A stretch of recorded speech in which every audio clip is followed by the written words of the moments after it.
Bienvenidos a tu podcast, La Voz del Miedo. Antes de empezar este episodio, les quiero compartir que por temas de salud no había tenido la oportunidad de subir video. Afortunadamente ya estamos saliendo de este virus. Una disculpa si mi voz o mi respiración de este episodio suenan un poco diferente. De igual forma, los invito a que se sigan cuidando de la mejor manera. Recuerda que si tú te cuidas, cuidas a los que te rodean. El episodio de hoy es acerca de historias de militares.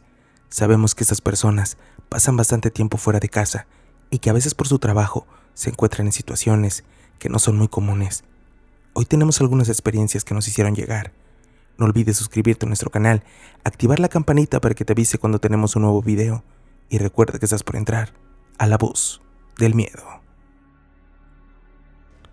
El siguiente relato que vas a escuchar es de una persona que prefiere mantenerse anónima. Hace algunos años, en el 2019, cuando era cadete de la Escuela Militar de Oficiales de Sanidad, hubo una fuerza de tarea organizada por la Rectoría de la Universidad del Ejército y el Colegio Militar. Teníamos como encomienda a los cadetes de todas las escuelas aprender el arte del combate contra el crimen organizado antes de graduarnos. Así que todos los cadetes nos combinamos, se formaron compañías mixtas y al mando de un teniente de infantería, acompañados de sargentos de tercer año del heroico, personal del MG, tracas y un cadete de tercer año de la médico, uno de ingenieros y dos del Colegio del Aire, que era mi sección. Llegamos a la Sierra de Sinaloa, en la región de Cozala. Ahí el primer pueblo que tocamos se llamaba La Concha, un pueblo de escasas 8 o 10 casas, más mujeres que hombres, pero jamás pusimos atención a nuestro alrededor. Tal vez para muchos de nosotros solo era el juego de niños de menos de 20 años, jugando a la guerra, pues se suponía que ya no había plantíos que destruir, pues el batallón se había encargado de la mayoría y era tiempos de secas. Nos establecimos en la ribera de un río seco, el cual tenía el acceso por una cañada a dicho pueblo, y de frente a nosotros, a unos 50 metros, justo al otro lado del río, seguía dicha cañada, pero continuaba hacia la sierra. Al paso de los días, proseguimos a patrullar y divisar posibles plantíos o indicios de ellos, con noches tan oscuras que a veces no veías ni tu mano enfrente de tu cara. En la operación, nos movimos varias veces de pueblo, casi todos iguales, donde la gente nos veía mal o solo era muy reservada al dirigirse con nosotros. Después de varias experiencias en el tenor militar y nuevos conocimientos, se recibió la orden de regresar al primer punto para la extracción, así que retornamos al pueblo de La Concha. Siempre fue raro para mí caminar por la sierra, encontrando de todo, altares raros, tumbas de piedra en potreros y hasta oraciones fuera de contexto a entidades desconocidas. Pero hasta el momento, nuestra incursión no llevaba ninguna experiencia fuera de este plano. Al llegar de nuevo a La Concha, decidimos volver a acampar en el mismo lugar, pues el teniente quería hacer algo así como punto de vigilancia y examinar a todo aquel que quisiera llegar al pueblo, pues como ya habíamos rastreado la zona y la conocíamos, sabíamos que no había otro camino para llegar más que rodeando, y eso tardaría alrededor de 2 horas y se debía hacer a pie. En la última noche pasamos la lista, las medidas de seguridad de armamento y se desplegaron las guardias, y estas se montarían de 6 cadetes y con la orden de no prender fogatas ni luces para evitar mostrar las posiciones. Me tocó la guardia del perro, de 3 a 6, junto a un cadete del Colegio del Aire, un sargento del colegio, 2 potros del colegio y un cadete de materiales de guerra. Nos despertaron 10 minutos antes por orden del sargento. Compartía casa de campaña junto al cadete del Colegio del Aire. Ambos nos levantamos y salimos para alistarnos para la guardia. Esa madrugada, la luna alumbraba hermosamente. Divisé apenas a los demás preparándose para montar la guardia, y a la guardia saliente mirándonos ansiosos que lo releváramos para dormir un rato. Apenas me ponía mi fornitura cuando del otro lado del río escuchamos un eco hueco, seco y sin darle dirección exacta. Solo sabíamos que venía del otro lado del río. La guardia solo apretó sus posiciones de seguridad, pero identificamos que ese era un grito de mujer, pero solo se lamentaba. Resonaba en toda la sierra. Cuando se cayó, los animales de la granja del pueblo comenzaron a quejarse: perros, vacas, gallos, gatos, cerdos y burros. Y ese lamento de un burro quejarse, que hasta la fecha no puedo olvidar. Nos reunimos las 2 guardias y los sargentos solo se limitaron a decir que los malosos querían asustarnos, pero que debíamos estar alertas y que no se despertara el teniente para no arruinar nuestro último día en la sierra. Me tocó estar junto al MG en el centro del campo. Apenas habían pasado 20 minutos. La guardia saliente aún no se acostaba. Estaban acomodando su equipaje. Los sargentos calentaban café con las brasas de la fogata agonizante. Un potro se bañaba junto al pozo donde sacábamos agua. Cuando lo escuchamos otra vez, ese lamento, hueco, vacío, y que solo emitía un lastimoso sonido. Esta vez nos dimos cuenta que venía justo de arriba de nosotros, del pueblo justo de arriba de la cañada. Y al parar ese sonido, vinieron de nuevo el ruido de los animales, un sonido que te vuelve a congelar la sangre. Cuando volteé a mi alrededor, me encuentro que todos estaban juntos, al centro, con miradas de miedo, y hasta los del colegio ya habían cargado el arma. El que estaba bañando ya estaba arrinconado a nuestro lado. No sabíamos qué hacer. Pasaron los minutos, y los sargentos decidieron no hacer más ruido, llevarse a la guardia saliente a descansar, y a nosotros a seguir en guardia. No sé si pudieron dormir, pero yo contaba cada minuto para que saliera el sol. Esa madrugada ya nada más me pasó. Amaneció, desayunamos, pasamos lista y recogimos el campamento. Subimos al pueblo, pues había que atravesarlo para llegar al punto de la extracción. Nadie de la guardia se atrevió a contar algo, pero al subir al pueblo, vimos algo a lo que nadie le había puesto atención cuando llegamos, pero que ahora tenía un tono demasiado tétrico. De todas las casas salió un camino de piedras pintadas de blanco, que iban hacia el centro del pueblo. Ahí se reunían y hacían una glorieta alrededor de una cruz de un difunto, como aquellas que ponen en los caminos cuando alguien fallece. De ahí salió un camino de piedras más grandes teñidas de blanco, hacia una loma, a unos 100 metros. Estas daban a una capilla que se veía quemada y tapada con madera, y cruces pintadas con cal en toda la parte exterior. Sé que no fui el único que lo notó, pues vi las caras de cada uno de ellos, de los guardias, de esa madrugada, y su cara mostraba terror, y más cuando una señora que alimentaba pollos le dijo al teniente: «Enhorabuena, se van, porque son los días donde más grita». El teniente solo guardó silencio y le ignoró, pues no sabía de lo que hablaba, o al menos, eso creo yo. En el tiempo que estuvimos en Culiacán, y después en Mazatlán, y de regreso al Heroico, jamás se tocó el tema. Como si fuese un secreto de confesión de locura, y ya. Pero eso queda como una anécdota más de la Fuerza de Tarea Durán. Buen día a todos. Es la primera vez que comparto una experiencia. Esto ocurrió en 1995. En ese entonces, tenía tan solo 15 años. Ingresé a una escuela de enseñanza militar en Zapopan. Como toda doctrina castrense, se tienen actividades propias del medio. Por lo tanto, fui asignado a labores de guardia en prevención, asignándome la custodia de uno de los accesos del edificio de gobierno, acceso que da a la sala de las banderas. Dentro se encontraba el sargento de turno y el centinela. Esta sala tenía una iluminación dada por la flama de cada nicho de cada bandera, una iluminación muy tenue. Yo me encontraba por fuera. Las puertas de cristal, por su acabado, hacían la función de un espejo. Por la hora, aproximadamente a las 3 de la mañana y la época del año, hacía bastante frío. Yo caminaba para atenuar esa sensación. Llegué a posicionarme de frente de la puerta, cuando en el reflejo vio que se acerca un cadete, uniformado con su capote, tocado y una bufanda, característico del personal de aviación. Por la hora, no era común el acceso del personal. Volteé rápidamente para marcar el alto, y no había nadie, solo el frío de la madrugada. De pronto, corriendo por dentro, se presenta el sargento, preguntando que quién había ingresado, a lo que le respondí que nadie, pero que también lo había visto por el reflejo. Él solo atinó a decirme: «No te preocupes, es común que ocurra esto». Sé que mi historia es corta, pero estas cosas como esta ocurrían frecuentemente. Les compartiré algunas otras en breve. Les envío un cordial saludo y espero que les guste mi historia. La siguiente historia es de Michael Orellana, a quien le mandamos un enorme saludo hasta Chile. Hola, buenas noches.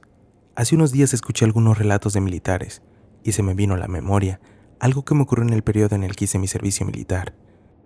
Como algunos deben de saber, en Chile, en el año 1973, ocurrió un golpe militar en el cual desaparecieron mucha gente, y algunos sobrevivientes de esa época que estuvieron presos cuentan que vieron morir a gente y los torturaron de maneras terribles. Algunas de estas horribles cosas sucedieron en cuarteles y otras casas que con el tiempo se han ido convirtiendo en museos de la memoria. Por razones obvias, No daré muchas indicaciones en dónde sucedió lo que les voy a narrar, pero sucedió en un regimiento. Un fin de semana en particular me tocó hacer guardia, y dentro del regimiento los puestos de guardia son 5, pero uno de ellos, justamente el número 1, es fijo, por lo que a los soldados que les toque este punto no rotan, pero los demás sí durante las guardias.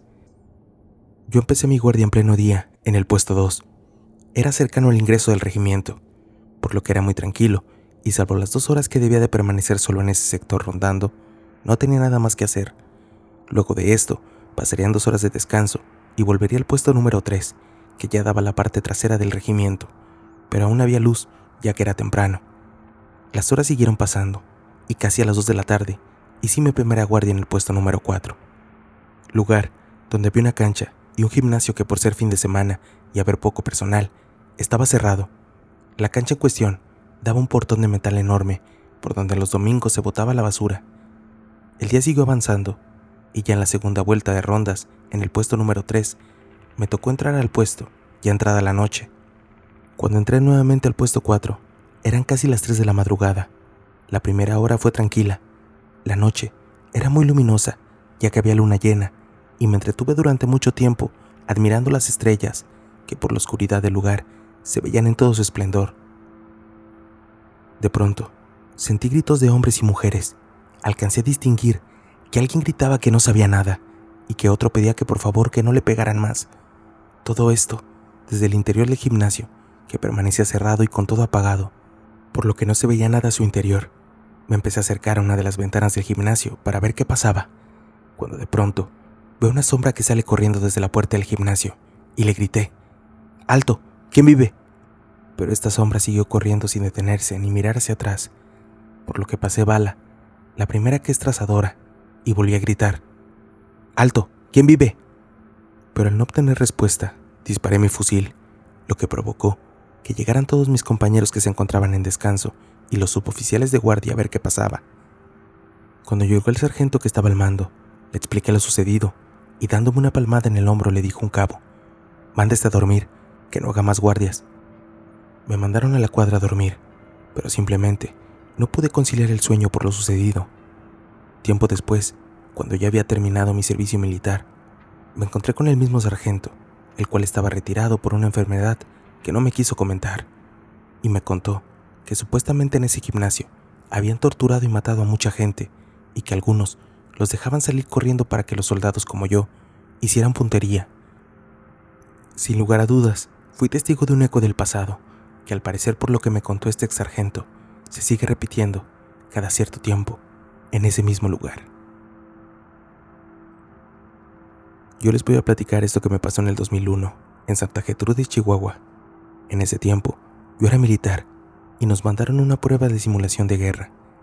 En eso, llegó un capitán y agarró 4 militares, dentro de los cuales iba yo. Nos dijo que teníamos que ir a cuidar al anfiteatro de la ciudad, porque se estaban robando los cuerpos, y la policía simplemente no hacía nada. La primera noche pasó todo normal, sin novedad. Al otro día en la mañana llegaron 2 cuerpos y nos dijeron que nos pusiéramos alerta, pues eran miembros de un cartel. Total, en el transcurso de la tarde les hicieron la necropsia. Hasta ese momento todo iba de manera normal, pero ya llegando a las 10 p.m. se fue todo el personal. Solo quedamos los 4 militares. En nuestro rondín mandábamos a dormir a un compañero cada 2 horas. Estábamos alerta, ya que iban a llegar más compañeros a custodiar, pues esas personas fallecidas eran personas pesadas, como se dice. Total, llegaron las 2 de la mañana y me dice mi compañero que tenía ganas de ir al baño. Para esto, teníamos que pasar por las planchas en donde se ponen a los cuerpos. Yo le dije: «Le dices al muertito que te acompañe y que te eche la mano». Él solo se rió y se regresó. Le dije: «Ahora voy yo». Apenas iba saliendo al baño, cuando en eso el compañero que estaba en las entradas del anfiteatro nos dice que había escuchado un ruido dentro de las planchas. Lentamente nos acercamos a checar. Se veía todo normal. Únicamente la manta blanca de uno de los delincuentes se había movido de su lugar, algo que se nos hizo un poco raro, al ser el único así. Nos dijo el compañero que fuéramos a checar afuera del anfiteatro, mientras él revisaba los baños y las oficinas. En cuanto salíamos del edificio a checar, oímos que dispararon.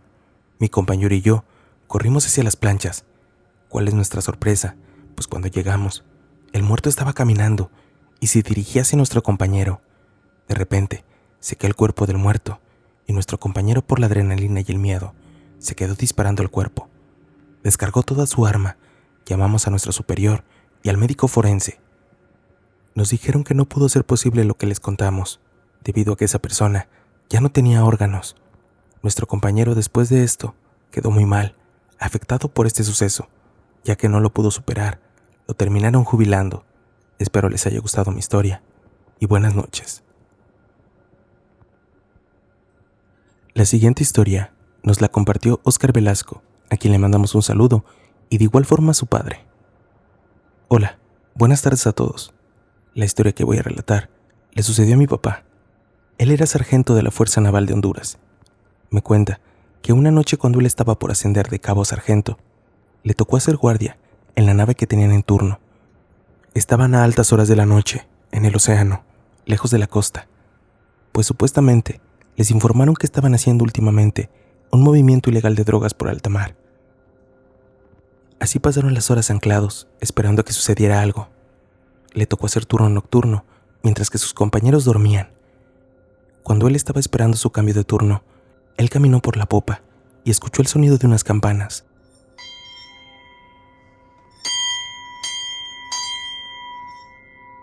Como era obviamente de noche, no lograba ver más allá de la nave.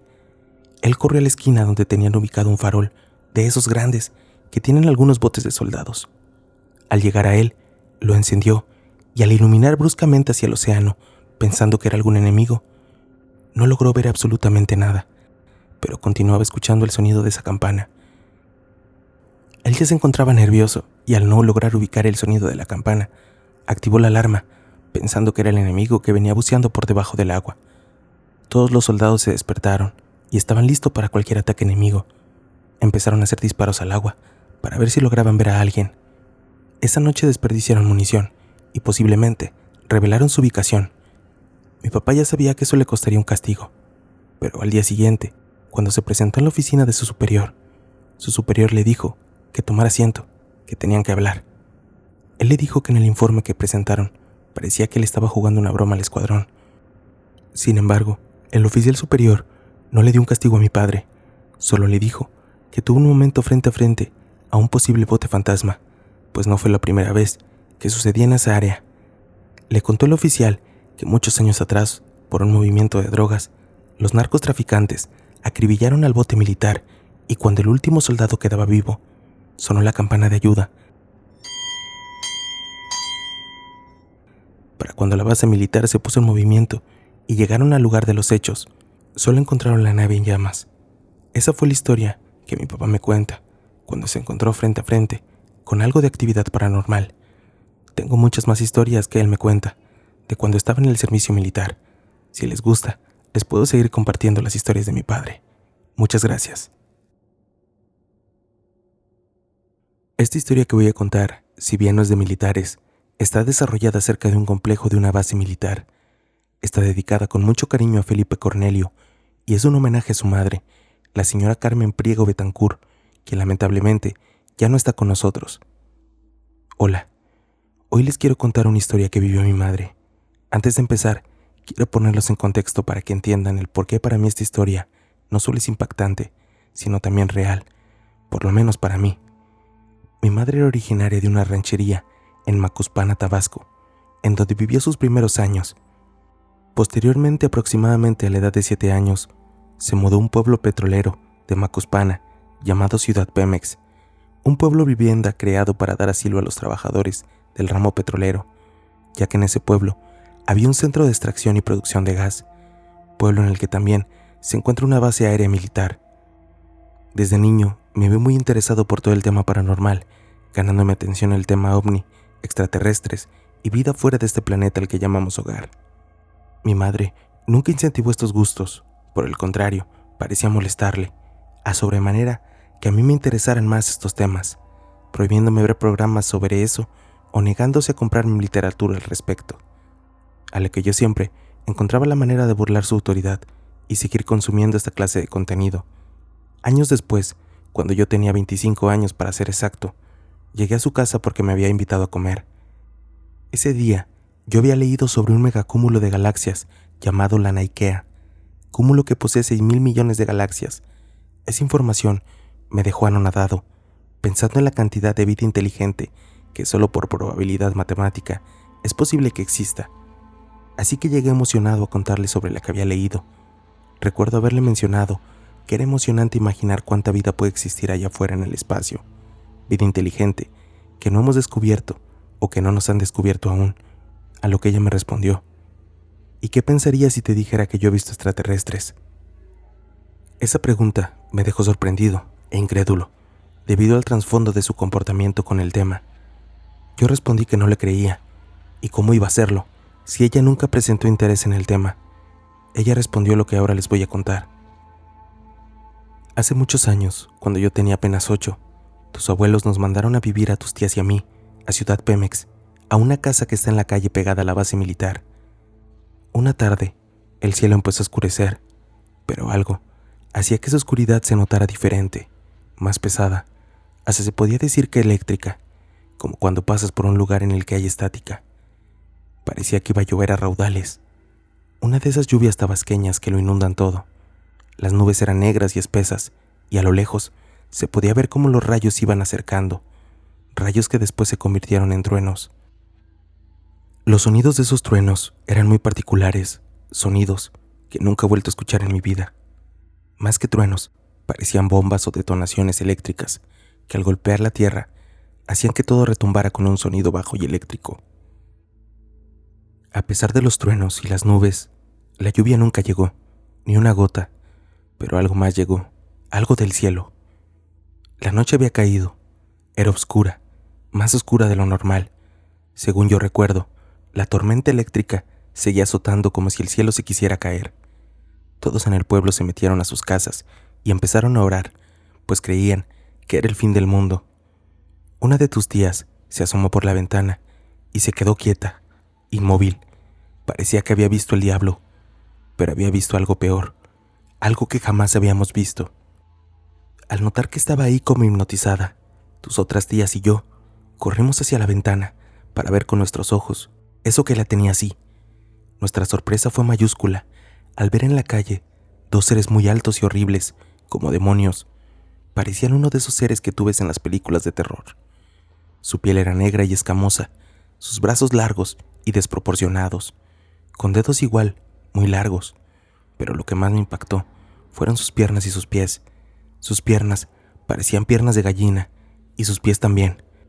Solo tenían 3 dedos y parecía que quemaban la calle al pasar por ella, porque dejaban marcadas sus huellas. Nosotras observábamos aquel macabro evento desde la ventana, impactadas, inmóviles y muertas de miedo, pero simplemente no lo podíamos dejar de ver. En mi vida había visto algo así, ni en las películas, porque éramos muy pobres, y yo no conocí que era una película hasta mi adolescencia. Estos seres caminaban por la calle como buscando algo. A lo lejos, pudimos observar cómo tiraron la puerta de una casa y entraron. Se podían oír los gritos de auxilio de las personas que ahí vivían. Al ver esto, corrimos a escondernos debajo de las camas. Fue horrible, de verdad, como una película, solo que lo estaba viviendo con mis propios ojos. Lo estábamos viviendo en carne propia. No volvimos a salir del cuarto hasta la mañana siguiente. Aún nerviosas y sin saber qué había pasado, salimos de la casa. El pueblo estaba lleno de militares que interrogaban a todos. Igual, había unos gringos raros que los acompañaban y amenazaban de manera agresiva para que no contáramos nada de lo que habíamos visto. Tanto era el miedo que tenían que la historia saliera del pueblo, que declararon toque de queda, y las entradas y salidas del pueblo estaban canceladas con vehículos militares. Fueron casa por casa, interrogando a todos y amenazando de muerte si decíamos algo. Hubo gente que tomó fotos, esos desaparecieron y nunca los volvimos a ver. Las huellas las taparon con mucha prisa. En 2 días ya no quedaban rastros de ellas en ningún lado, a pesar de que eran huellas que estaban repartidas por todo el pueblo. Lo único que quedó, y que creo que hasta la fecha se puede ver, es un círculo en un campo en el que la hierba jamás volvió a crecer. La gente dice que allí aterrizó la nave. Yo decidí olvidarme de todo esto. Me daba miedo que me hicieran algo a mí o a mi familia. Así que nunca te lo conté por eso. Por eso me daba miedo que vieras esas cosas, que te interesaran, porque yo lo relaciono con algo prohibido y peligroso, algo que te puede costar la vida. Pero ahora, ya soy grande. Hay más personas que se acuerdan de esto. Tus tías son unas de ellas. Aunque en el pueblo aún es un tema delicado del que pocos quieren hablar, aún queda uno que otro trastornado que se atreva a contar sobre los extraterrestres de Ciudad Pemex.